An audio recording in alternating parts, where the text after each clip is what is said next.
Live on YouTube today because it ain't doing what it's supposed to be doing.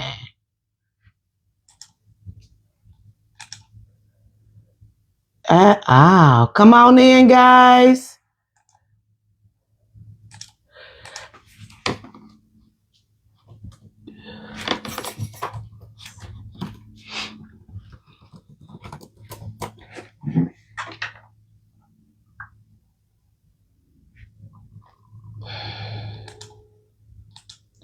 How y'all doing today?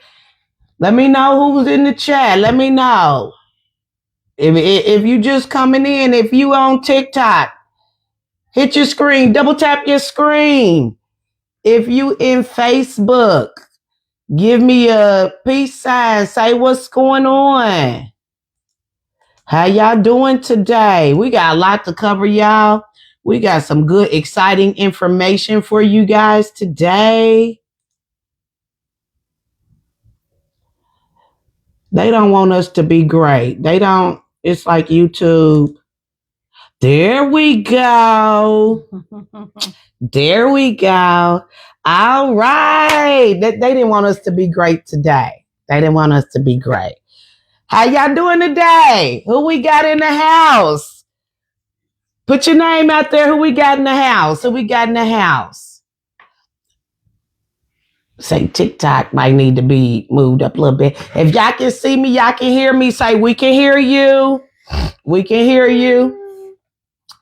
Do me a favor, producer. Turn this one just a tad bit.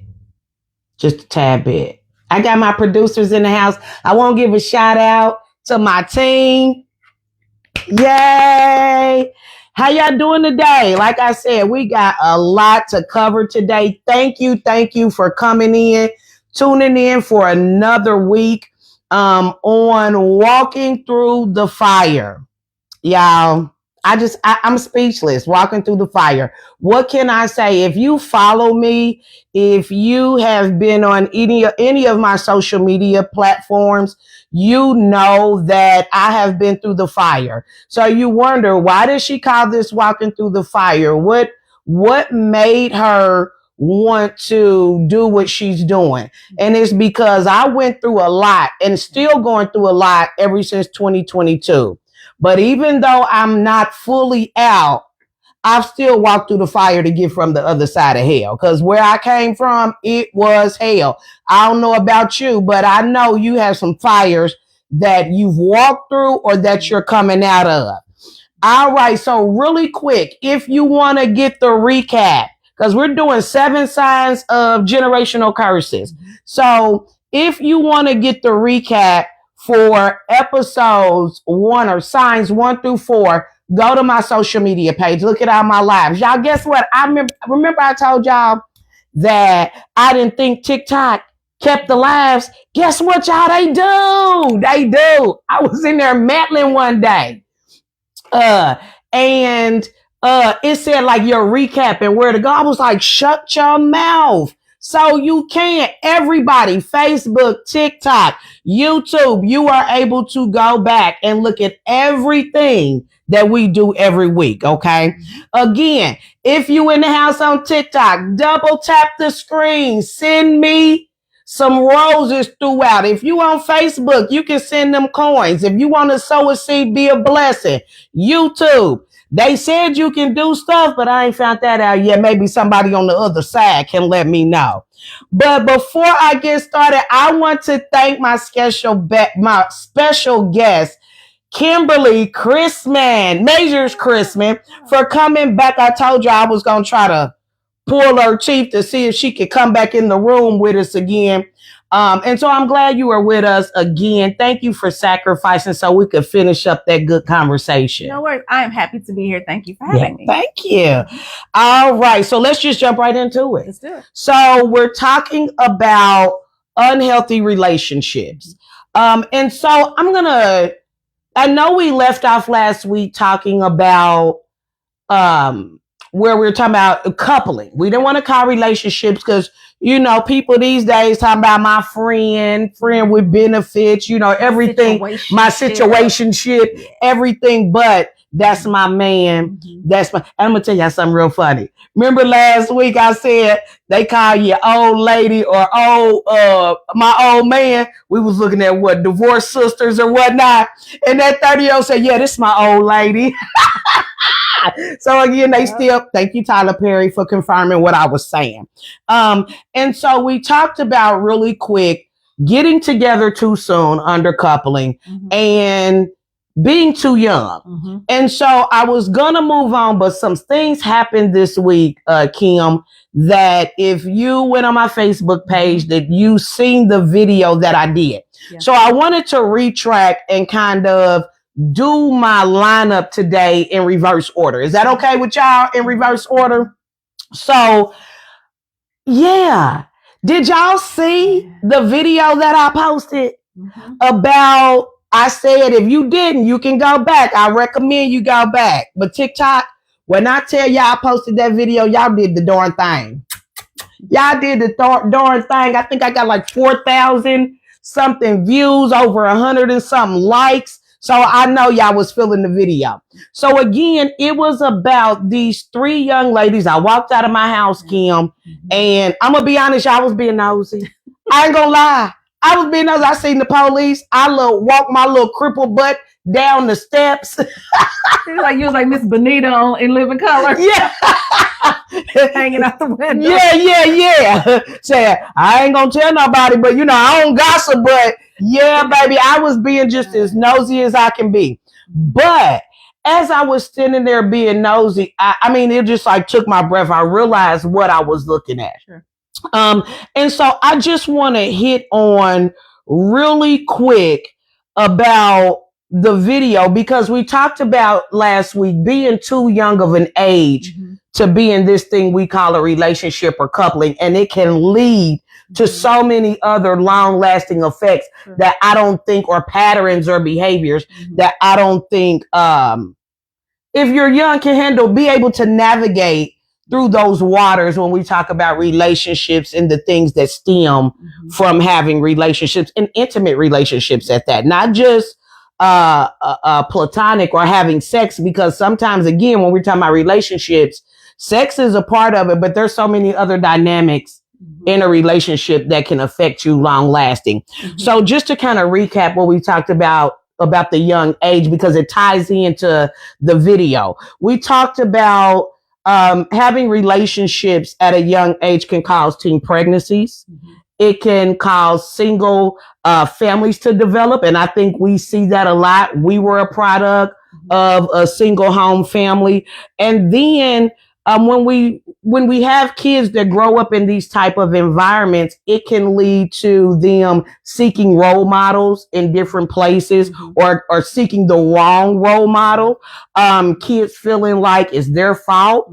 And so I think one of them that really hit that I love, I call that is a generational cycle for sure, is babies raising babies. Yeah. And so when I looked at those young girls, that's what I thought about. So my nosiness went into like, okay, informative, observational investigation.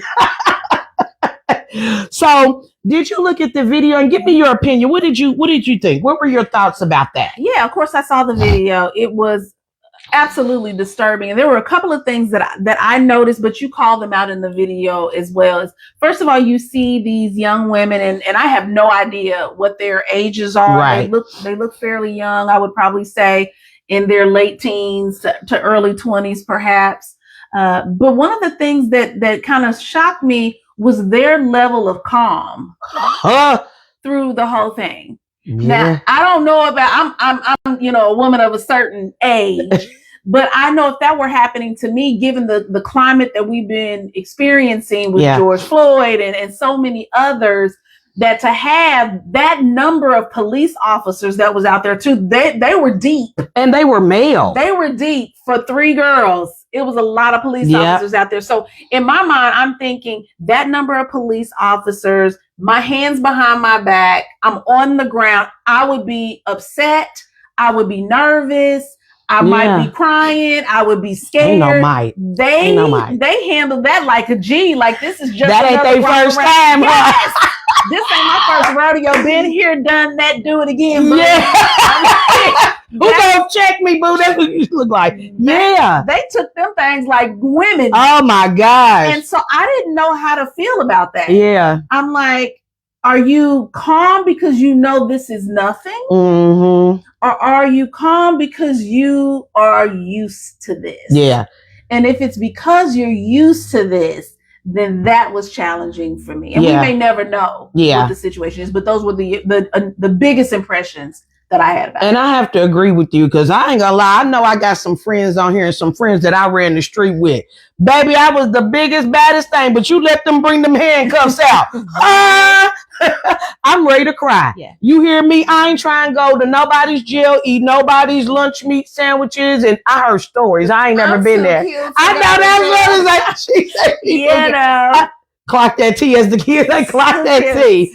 But for real, like, that's why I said I was being nosy, but then when I started to look at what you said, I was like, okay, they ain't crying, they ain't distraught, baby. I would have been crying, call my mama.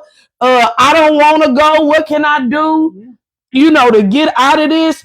But I just felt it disturbing because it seemed to me that we as a society has normalized it. Yeah.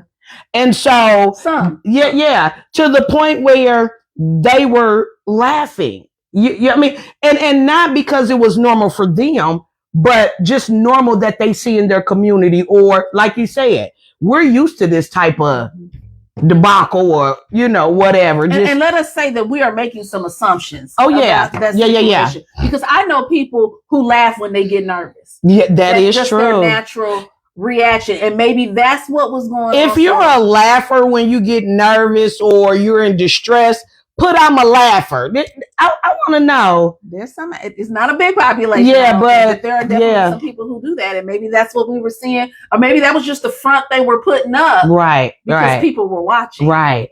So, did you get a chance to see part 2? I did not see part 2. You did not, y'all. She didn't see part 2. She didn't see. Okay. Let me catch my special guest out real quick. Okay. This is my favorite part because I'm your favorite storyteller, right?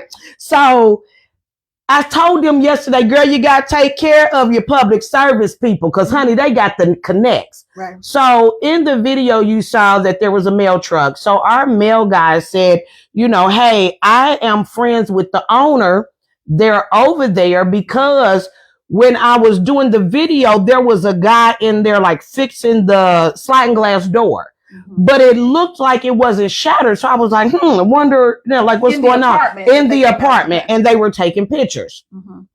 So how about I'm waiting on my mail yesterday, Kim, and waiting on the story she's telling. Yeah, I was waiting on a package out from TikTok. Shout out to TikTok. Okay, but so he said that. I'm laughing like I did yesterday. I'm not laughing at these young ladies. I'm just laughing at just the things that we do to get ourselves caught up in the position. So anywho, so the maintenance man walked into this apartment and he seen furniture. Now they were vacant. This apartment was supposed to be vacant. Okay. They were getting ready to move someone into the apartment. So the maintenance man went over there to do like some last minute things. And said that when he walked in, he seen like some furniture and stuff, like people have been living there, y'all. So at this point, I'm laughing. Okay, this is the mailman telling me. So then he says that the maintenance man heard some people walking upstairs. Said, baby, he got out of there so quick. So called the landlord and said, hey, I don't know what's going on, but somebody's in that apartment. So they called they had squatters. They were squatting. So, right. So. Wait, so they just found a vacant apartment. It's like, oh, ain't nobody here. Thank you, Jesus. Just moved. It was like manna from heaven. We got an apartment for free. I need one of these. Get access to the apartment. So, I don't know. Okay, so, I'm thinking that your questions was like mine. I had a lot that were unanswered. Okay. So, since you didn't see it, one of the parents, as he was talking to the landlord, we were actually, me and my mother was walking back up to the house, and a woman in a car stopped and said, hey, did you see some young ladies or the police down there? I'm like, yeah, you know, they just left. She says, that was my daughter. Oh, catch this though. So she says that my daughter texted me at 3:37 and said she was over her friend's house. I looked at my phone. It was 3:50. I said, ma'am, I've been out here for the last 15, 20 minutes. And so they've been in handcuffs before I came out here. So if you called, if she texted you at 3:37 and said she over her friend's house at 3:38, she was in handcuffs, y'all. Clink, clink. You know what I mean? So she said, I got a phone call and they said that they were squatting. So that's exactly what they're doing. But here's the kicker. Why did my mailman say that, honey, they was in there doing hair, they was braiding? Not only were they living there, they done turned it in. I'm sorry. To a commercial storefront. I'm sorry. At least they had their business mode going on. But I'm just saying. Why didn't they tell us they was doing hair? Because we could have made an appointment. We support black business. I know that's right, especially for cheap. The way these prices is going for braids and stuff. But I just was like, well, my mouth was hanging open. So this is what the kicker was. So again, I knew just by looking at them, and again, just their demeanor and how they were carrying themselves, they looked underage to me.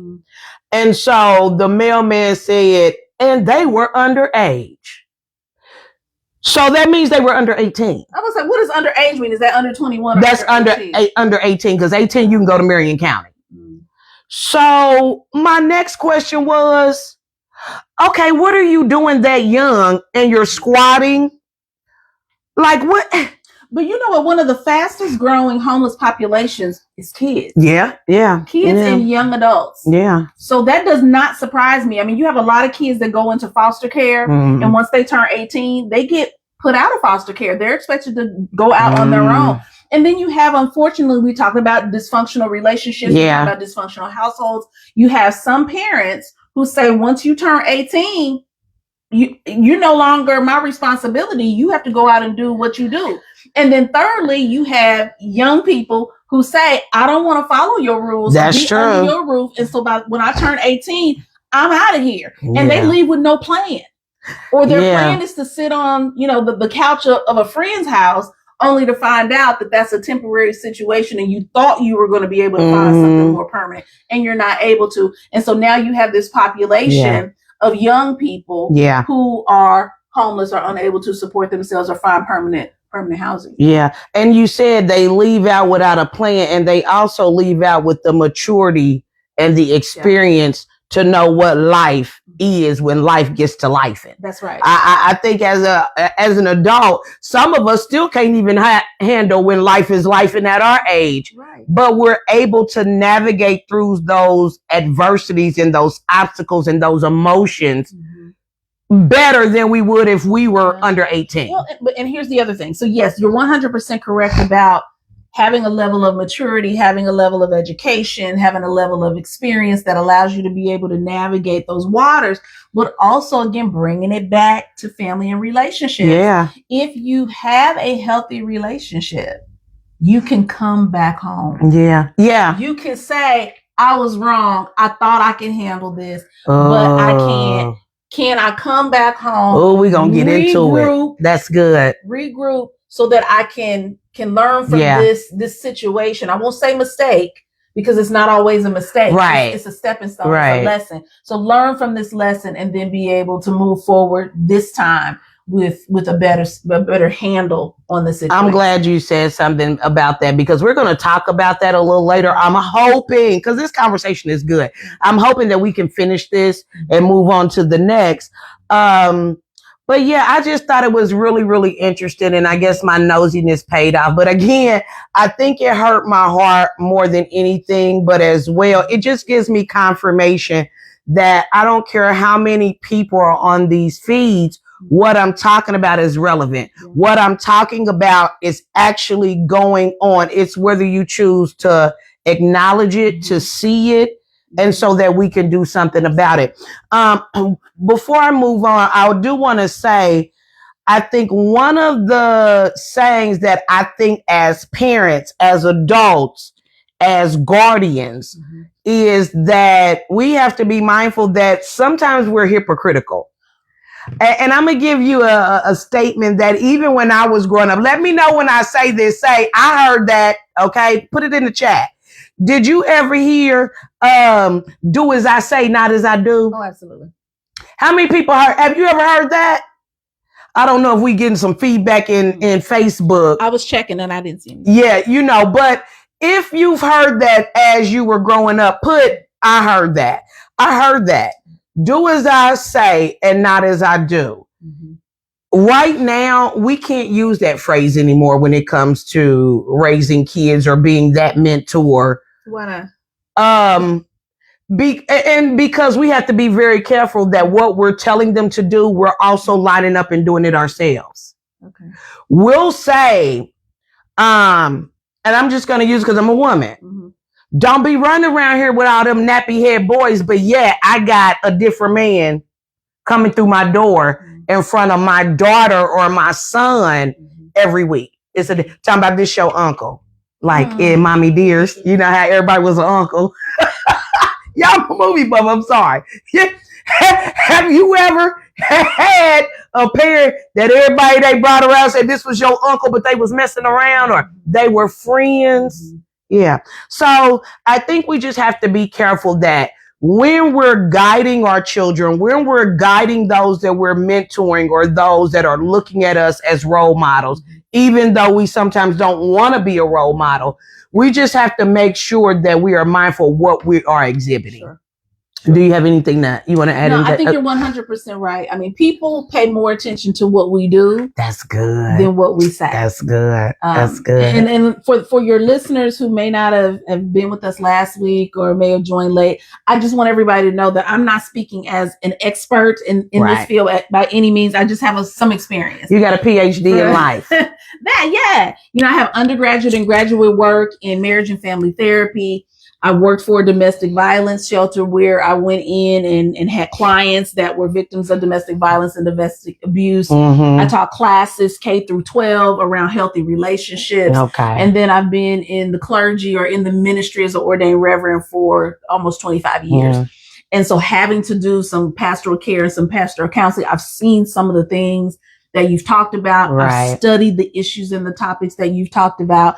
I provide counseling and resources to individuals who have gone through some of the things that you're going through. So when I'm making these comments, I just want to make it clear to everybody that I don't work in a professional field in this area anymore, and I'm not an expert in this area. I'm just kind of really sharing my thoughts and insights in regards to what you're saying. I think you are spot on in regards to, what was the last thing you said? We have to be mindful of kind of how we can't do something. Yeah. Thank you for that. I appreciate it.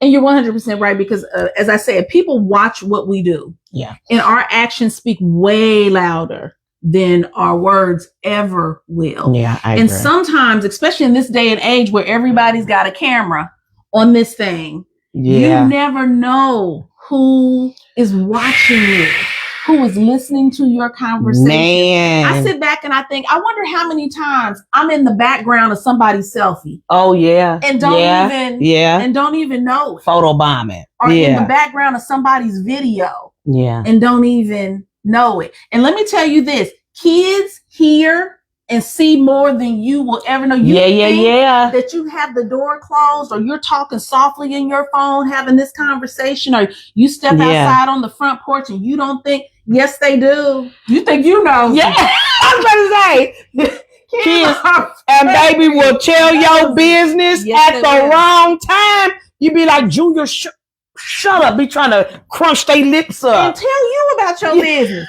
You'll say, don't do so and so. Well, Mama, last week. Yeah.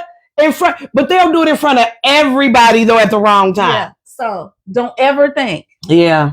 And even if it's not your young person that is watching you, they may tell their parent or their adult, and then that adult is coming back and creating some perception of you, or creating a rumor about you, or whatever the case might be. Okay, I heard we got some comments. Where we got some comments on? TikTok, YouTube, or Facebook. Is it TikTok? What's the comment?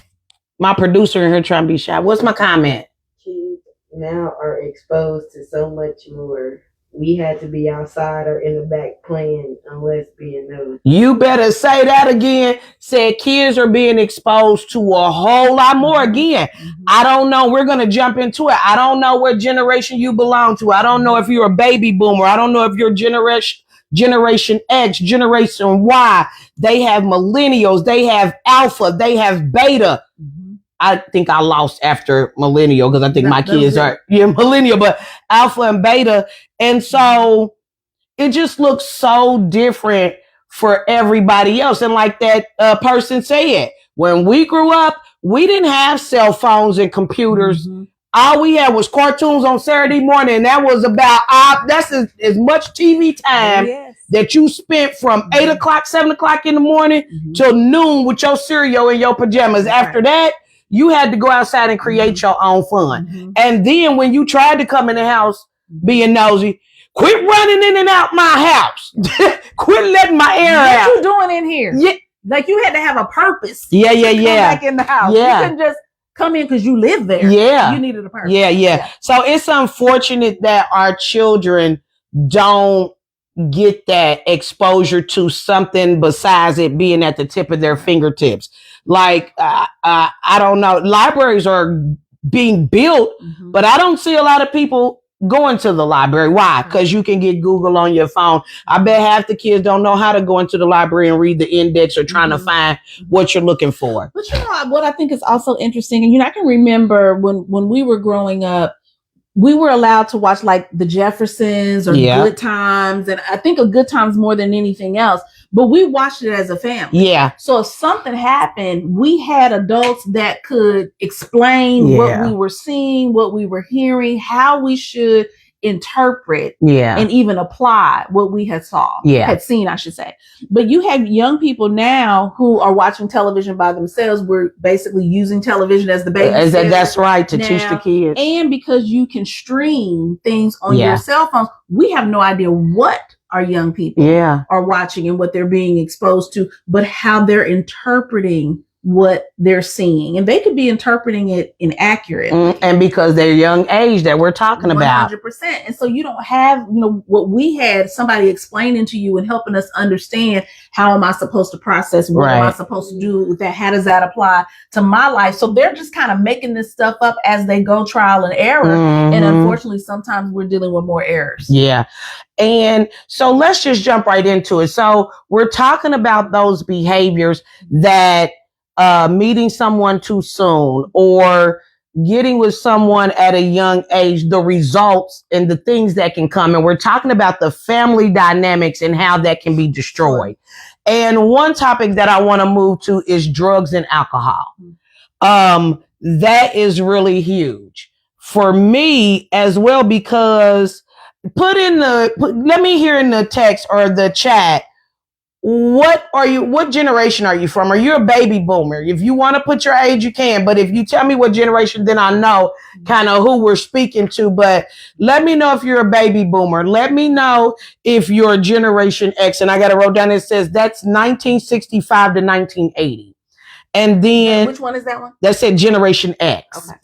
And so Generation Y was 1981 to 1996. But I think it might cut off because I think my daughter was born in 93 and she's a millennial. So I'm going to even roll back. Why millennials are the same thing. Yeah. Okay. So they're about the same thing. They are. That's just a different term. Okay. And then from 1996 to, I think they said 2019, we will say, because I think Alpha and Beta started 2024 in the 2000s and 2020s, but they are the Gen Zs. So I belong to that Gen X. We them latchkey kids. We them aluminum slides that you went down at the park. We that metal merry-go-round, and it was hot and your skin stuck to the slide. If you a witness, let me know in the chat. Say I'm a witness.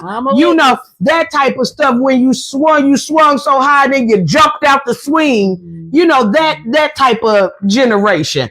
And so that ate mud pies and drank out the, well, I should have said make, not eat. Make. No. We ain't eating no help. We ain't no mud pies. I should have said make mud pies and drink out the water hose. Okay. So that generation. And so I know that you may fit. What generation are you? I'm X as well. Okay. So but you're I'm X. at the beginning of X, where So you're you're at early. the end of X. Okay. And I was born in 76. So of course you're a little slightly older than me. You said just a little. I was born about in some 69. months. 69. Okay. Oh, you were born in 69. Oh. Okay. So Baby Black don't crack. she wanted, whoa. Might gain a little bit, but it don't crack. Okay. But I wanted to just touch on when I was growing up, crack epidemic destroyed the Black community. You didn't have that in the late 60s? Was it here? Okay. So like I said, when I was growing up, it was true booming crack cocaine, heroin. And so coming from that and experiencing that, what did it look like? You said you were in the late 60s or you were in 69. What did that look like for you? Did you guys have that issue? It was different for us. And bearing in mind that I'm talking about inner city Indianapolis in the early 70s. I don't recall there being a drug issue in the spaces that I occupied. Yeah. There were definitely people that smoked cigarettes, for sure. There were definitely people who drank alcohol. I would probably say alcoholism was more of an issue in that time frame when I was growing up in those formative years. Right. I never knew or even heard of anybody doing cocaine or heroin. Wow. Crack didn't exist, back then. Now, I had heard rumors that there were individuals who, when they came back from the military, came back addicted to certain drugs and things of that nature. And I had heard that there were family members within my immediate family that had some connections to that. Right. But I don't recall seeing that. Yeah. And it could just be that people were very good. What happens in the house stays in the house. Yeah. It could be that I had family members that were experiencing and suffering from those things, but they kept it in the house. Yeah. And did not display those types of behaviors or that type of addiction around us as kids. It wasn't until college. And I went to college in 87 where I started to hear a lot more about, those types of challenges. And that would have been around the time frame where you probably experienced. I was going to say, of course, late 70s, I was still little, but I think just looking at documentaries and doing my own research, I think crack cocaine came on the scene early 80s, wiped out communities, wiped out families. And for me, I can remember it being very prevalent in the 90s. That's when you actually seen the doughboys on the corner. You seen people out congregating and they were just waiting, and you had dope fiends just coming up from everywhere, just selling. You had dope fiends walking up and down the street. And I mean, they looked, smelled, talked like dope fiends. As well as I had friends that their parents was so strung out on drugs, and I know it had to been difficult to have people in the neighborhood know that your mother or your father is having this issue. And some of the people were selling their parents.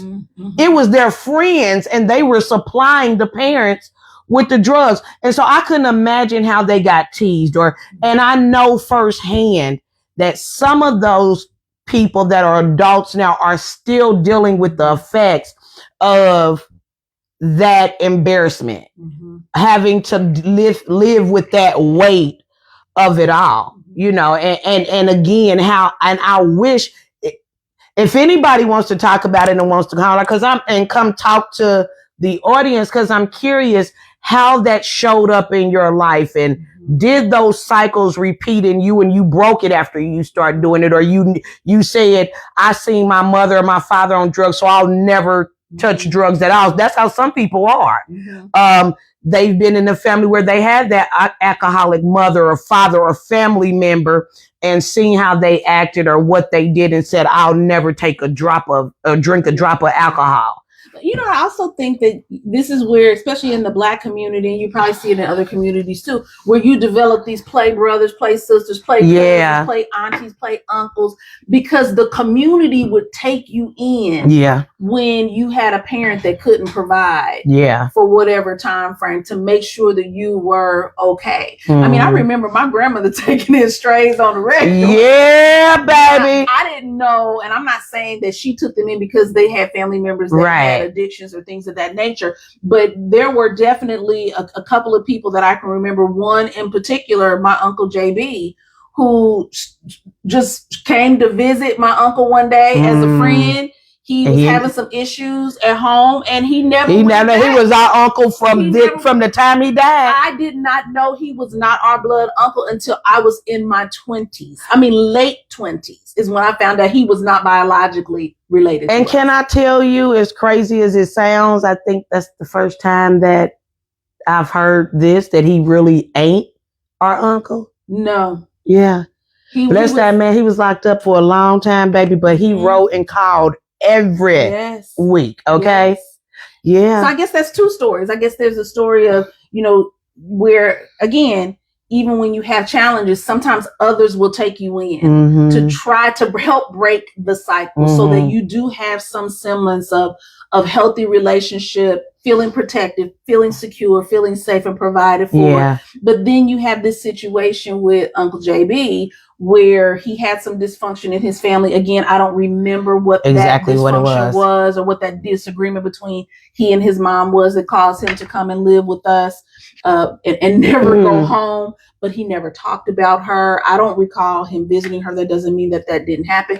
But he fell into a cycle of addiction as well. Wow. Even being removed from that environment, he still. But even though he was removed, I wonder if he was still dealing with the trauma. So because he came to us as a teenager. Yeah, he came as a teenager.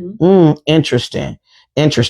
Okay, so another thing that I kind of want to address is some of those negative results that when drug and we're going to talk about a little bit about alcohol, but when drugs are prevalent in our homes or in our environment, and this is our norm and this is what we see, drugs will have parents neglecting their kids. I know you've seen it.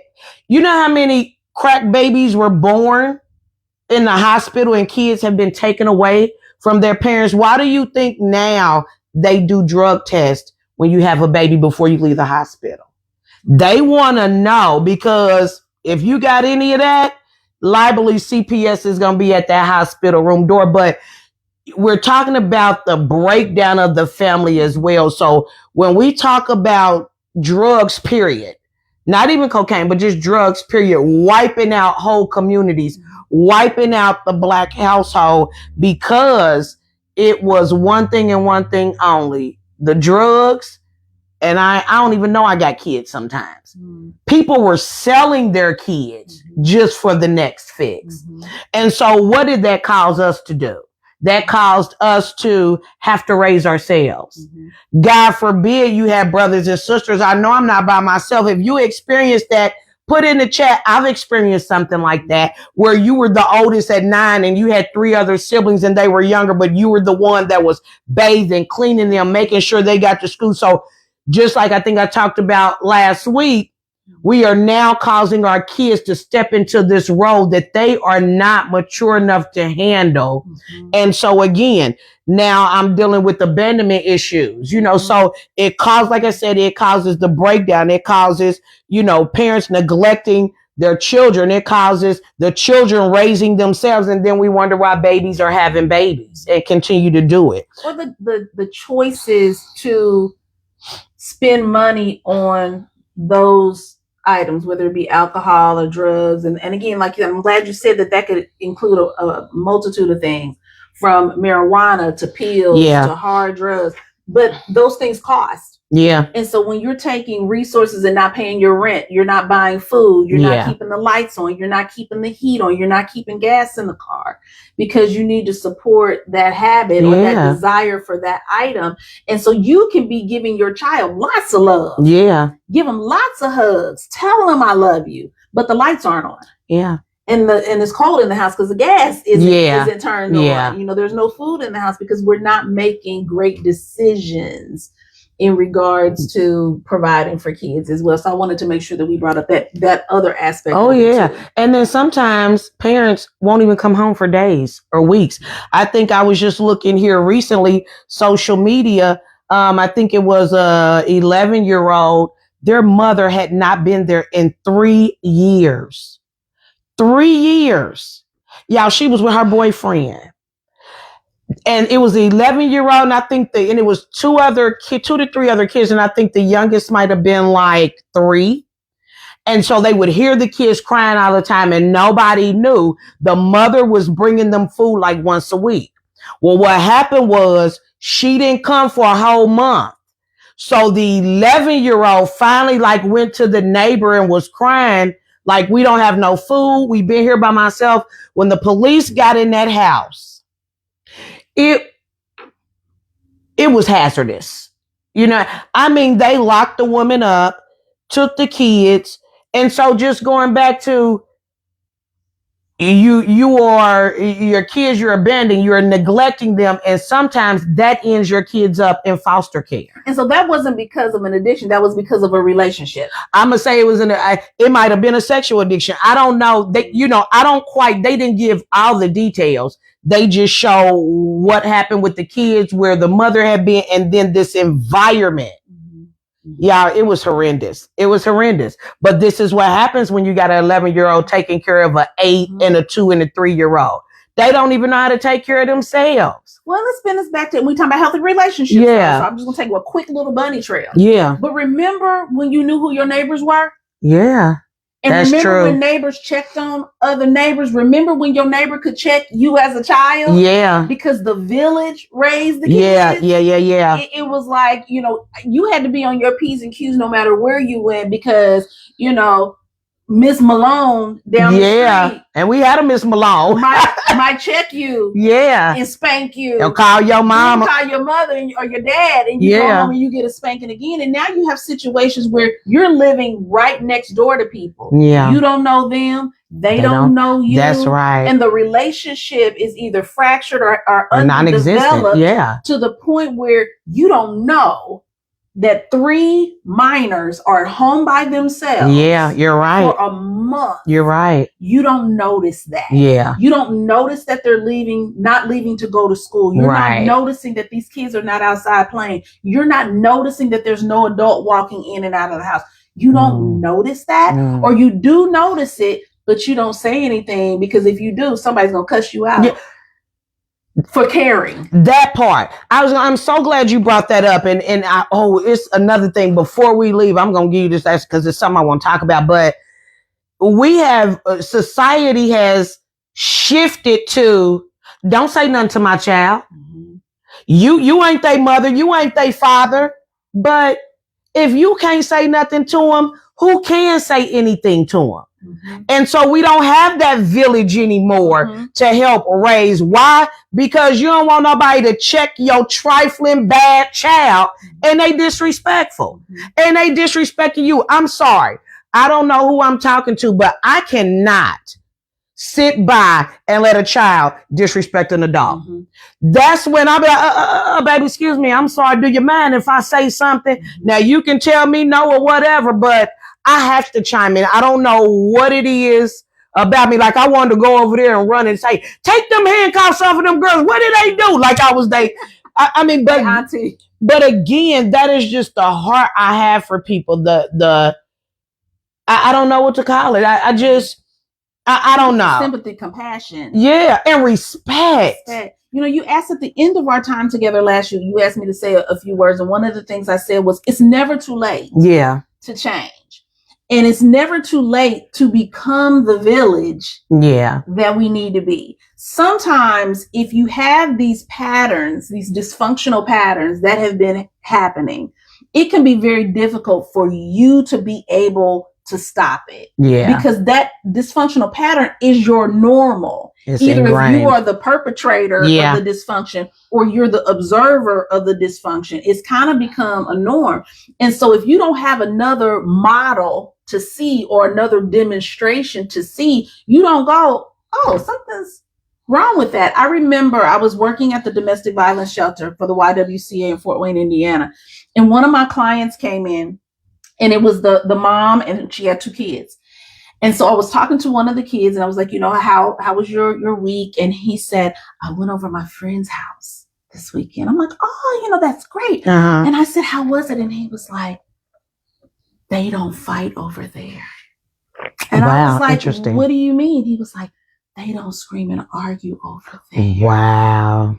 And he was just amazed that happened. People because live like that. he had grown up in this household where his parents Mhm. argued so much that was his norm. Yeah. And to go somewhere else and see how somebody else lived was like amazing for him. Yeah. And so I bring that up just to say that sometimes we as the village have to step in and be the example. You talked earlier Yeah. about, you know, people watching us. Mm. We have to be the example. We have to go check on Yeah. people and see how they're doing. We have to give our young men and our young women some mentorship. Yeah. Yeah. So just because you don't get it from your biological tree doesn't mean that you can't get what you need, the support, the knowledge, the wisdom from somebody else. We just have to be willing to step into those roles. Thank you, because I and for bringing light to that too, because a lot of times your village or your support is not your family. 100%. It's not your family. And so they got the same dysfunction you do, so they can't see the you forest know, for the trees. and being honest, when you want to be that person to be the chain breaker, when you want to be the person to stop the cycle that has been going on, it is going to be a lonely road. Because your people will fight you. That's right. Your own people, like Jesus said, my own people deny me. Your own people are going to deny you because you're going against the grain of the normalcy, even though it ain't, even though it's dysfunctional. Absolutely. And let me tell you something. This is what I would tell people that would come to me for counseling, for marriage and family therapy.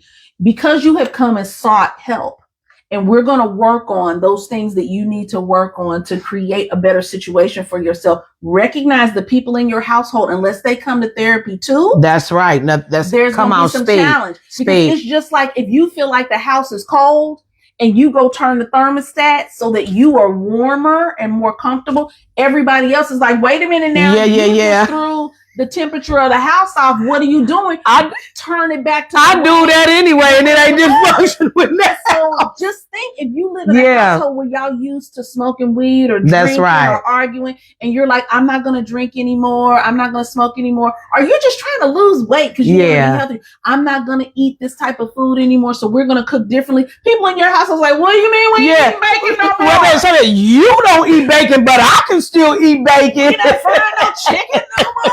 What do you mean? What you mean bake? Who bakes? And so it creates That's right. conflict. That's right. It does. In the household. It does. Which creates stress. It does. And if you are not anchored, rooted, or have some system of support while you're trying to break that chain, you can fall back into the pattern because you just don't want to deal. It's hard. With what's coming. coming at you. But I'm telling you, I want to encourage you today. Put I want to be a chain breaker in the chat.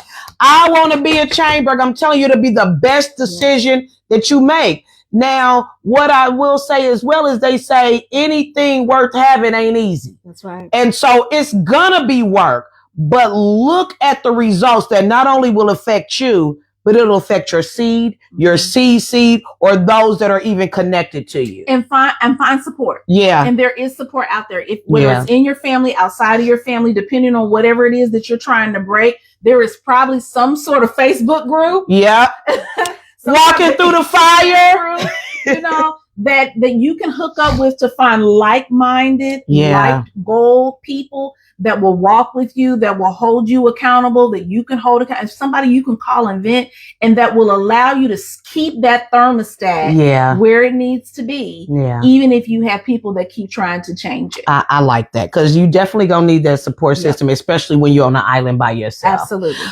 Okay, so just to kind of bring that part to a close when we Mhm. talk about drugs and alcohol, again, another effect is that the kids tend to, again, they have to support themselves. They end up selling drugs because maybe your parents sold drugs, or maybe, they were on drugs. So like I said, some of the time when I was growing up, our friends were selling drugs to our friends' parents. Mhm. So, and that right there, the mama and daddy in prison together, and mama, daddy, and a whole generation or a whole tree.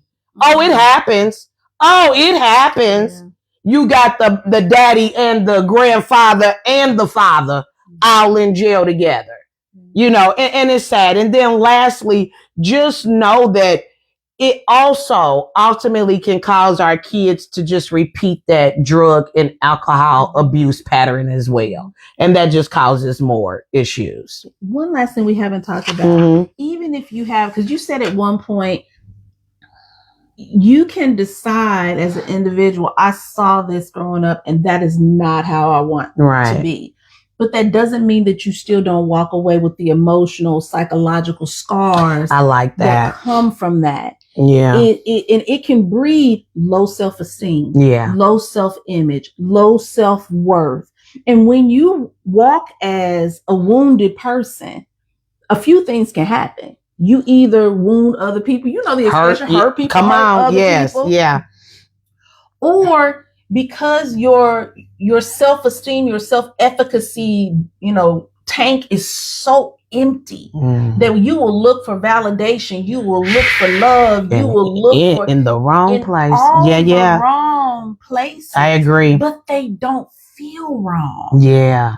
Whether it be a gang or those relationships, meet that person to fall in love in 2 weeks because they just need somebody to care. You filling that void. And if you say I love you, or you look pretty, or you look so you good, own it. they're like, oh my gosh, I've been waiting to hear this forever because my family doesn't tell this. I'm told, I come home and I'm called, you stupid, you're dumb, you're ugly, you're fat, you're this, that's you're right. this, you're this, and now I've got this person telling me that I'm not those things. Yeah. And they're making my self-esteem feel good. Yeah. And so you have emotionally wounded people, serving as casualties from some of this other stuff. So they may not repeat the pattern of alcoholism or any of those addictions that we've talked about, but they do either create another cycle of low self-esteem, low self-worth that can lead to some other things as well. And we have to be mindful of that fallout too. And these scars are invisible.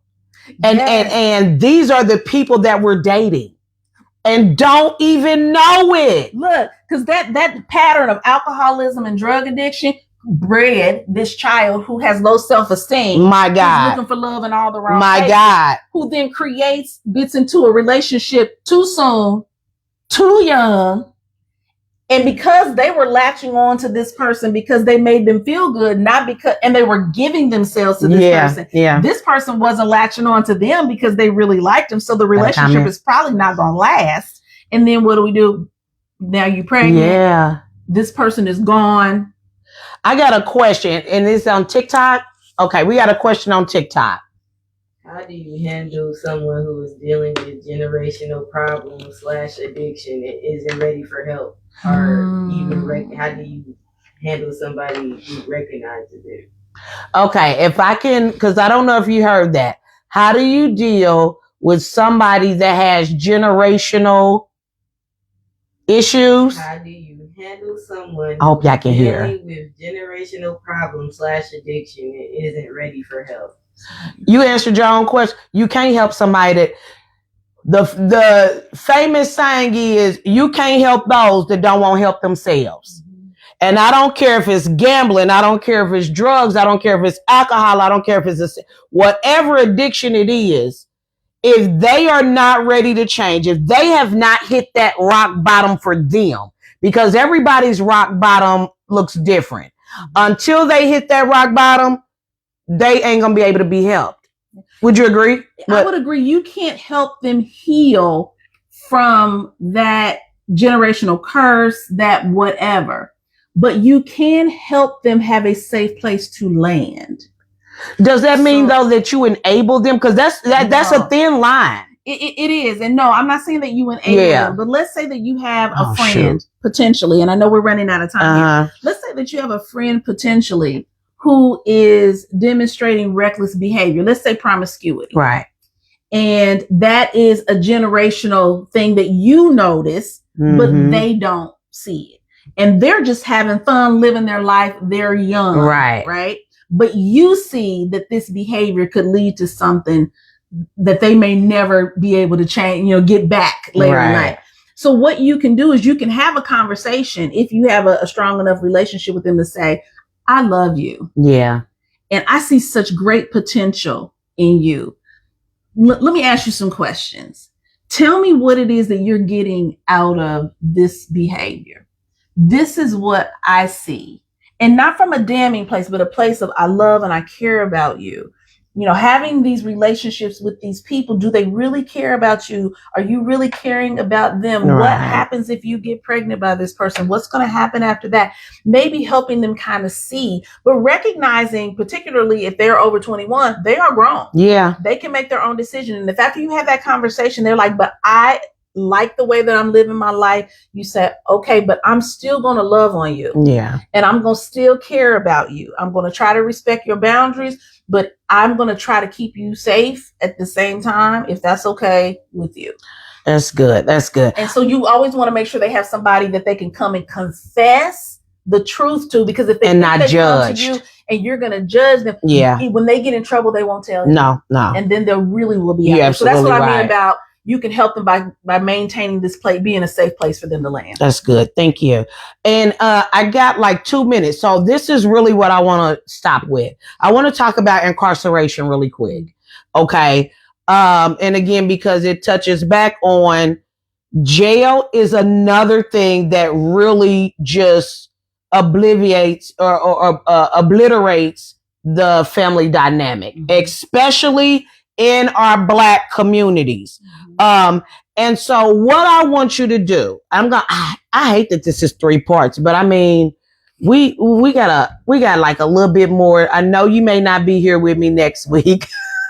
That might be stretching it, but I'm going to leave you this, and I got some homework for you. Okay. Did you know? And if you knew, put yes, I knew that. Did you know that they build jails off of 3rd grade test scores? No, I didn't know. So this is the homework. I've been knowing this, but I watched a documentary about 4 years ago, The Bomb, and it was called The 13th. It's on Netflix. Watch it and meet me back here next week. It talks about the family dynamics. It talks about, again, that family breakdown about jail and what they're trying to do to our culture and them building jails and how lucrative that is. And then you'll see why sometimes our community is harassed or we get locked up for, we'll go to jail longer for selling dope than we do for killing somebody. So just think about that. Again, it's on Netflix. Okay. And it's called The 13th. It's a documentary. Please watch that. And we are going to talk about it next week. Now, next week when we come back, I'll probably be solo, but we're going to cap off that alcohol. We're going to look at that part about alcohol. And then we're going to talk about family division when we talk about being estranged from your family, holding grudges that go on for years, or even that when you get into it, the lack of forgiveness, being able to say, I'm sorry, to bring the family back. And I got a good story, y'all, because, honey, me and my sister fell out. We don't talk about it around here because, honey, it brings back too many bad memories, but we don't too often get into it over here in this family. But that one day, that day in Tennessee and Gatlinburg, Oh, baby, it was all bad. Okay. I love my sister. But again, so please make sure that you come back with us next week. I'm going to give the floor. I know I'm over time, but I want to give my co-host today the floor at the end. But when I told you my foundation and what I do and where I get my life experiences come with my life, and as well as I follow the principles of the Bible. And that is a good instruction manual for me. And so there was just a couple of scriptures that I really wanted to give to you really quick. One of them, though, is Timothy 5:8. Now, we're talking about the family. And it says, but if anyone does not provide for his relatives, or especially for members of his household, he has denied the faith and is worse than an unbeliever. Again, we're talking about single parent homes. And then as well, Ephesians 6:2-3. All of us know it. Honor thy mother and thy father, and thy days should be long. So I want to give you something to undergird everything we've talked about. Again, if you want to see any of the signs that we did before, any of the lives, please go back on all my social media pages. You'll be able to do that. If you on here and you ain't subscribed to my YouTube channel yet, what you waiting on? I need you to subscribe and hit the bell. Subscribe and hit the bell. That one will be under Walking Through the Fire LLC. So it won't be under my name. It'll be under the business page, Walking Through the Fire LLC. Still got those t-shirts for you. Yeah, I got them in black.